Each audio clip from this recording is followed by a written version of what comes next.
A new movie hit the box office this weekend. ABC Columbia's movie reviewer Matt Perrone gives us his take on a film that is truly out of this world. Welcome to another Monday. We had 3 new releases this weekend, and not surprisingly, Dunkirk walked away with the top spot, making more money than expected. Normally, I would hurry out to a Christopher Nolan movie, but my problem is that I feel like I've been seeing trailers for this film for the last year and a half, to the point where I was sick of it before it was even released. However, another director that I like released a new film as well. Luc Besson kind of lost me with his last film, Lucy, but his prior films have all been spot on. So I decided to check out his newest endeavor. So without any further ado, here's my take on Valerian in the City of a Thousand Planets. Our film begins centuries in the future. Over time, humans have formed relationships with all different kinds of species from around the galaxy. Space stations have been built and expanded until they have formed Alpha, an immense city with representatives from 1,000 worlds. Enter agents Valerian and Laureline, played by Dane DeHaan and Cara Delevingne, respectively. They are tasked with maintaining order, but are given a mission to retrieve some stolen property for the government. After a harrowing, action-packed mission, the pair arrive at Alpha to find out the city is being destroyed from the inside. On top of their new mission to save the city, Valerian finds himself dreaming of a destroyed world and its inhabitants. However, upon trying to research this world, he finds there are no records available. Meanwhile, Alpha is attacked by the beings from his dreams that aren't supposed to exist. They kidnap the commander, played by Clive Owen, who we've already seen has some behind-the-scenes shenanigans that are ongoing. As the movie progresses, Valerian and Laureline must not only figure out the threat at the center of Alpha, but they must also work to try to save the commander.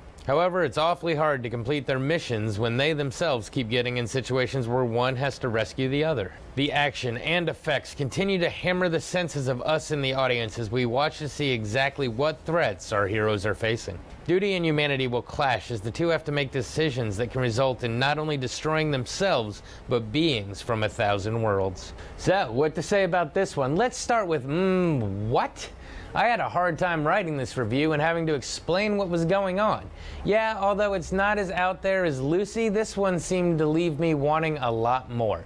There are scenarios that get set up that never really have a true resolution. The situations that do get resolved are very anticlimactic compared to their setup.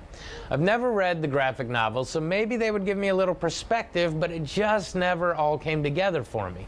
The movie seems like it was written and made for kids. The characters are extremely simplistic without seemingly any motivation for what they do.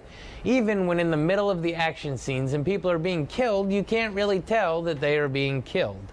Now, all those complaints being noted, the film is visually stunning. The alien landscapes and futuristic technologies overload your senses, especially in 3D. And I'm going to be honest, that's really all I wanted from this movie, which is good because that's pretty much all I got. Watching it at times, you feel like you're slipping into Avatar, which is fitting considering I wasn't a huge fan of Avatar either. From what I heard from others, if you want a really good film to go see this week, go with Dunkirk. If you want to just experience some action-packed, aesthetically pleasing escapism, then Valerian is right up your alley.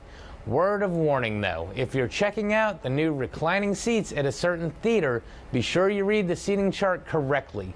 That 3D in the second row right below the screen is nausea-inducing to say the least. This has been your Monday Movie Music. Back to you.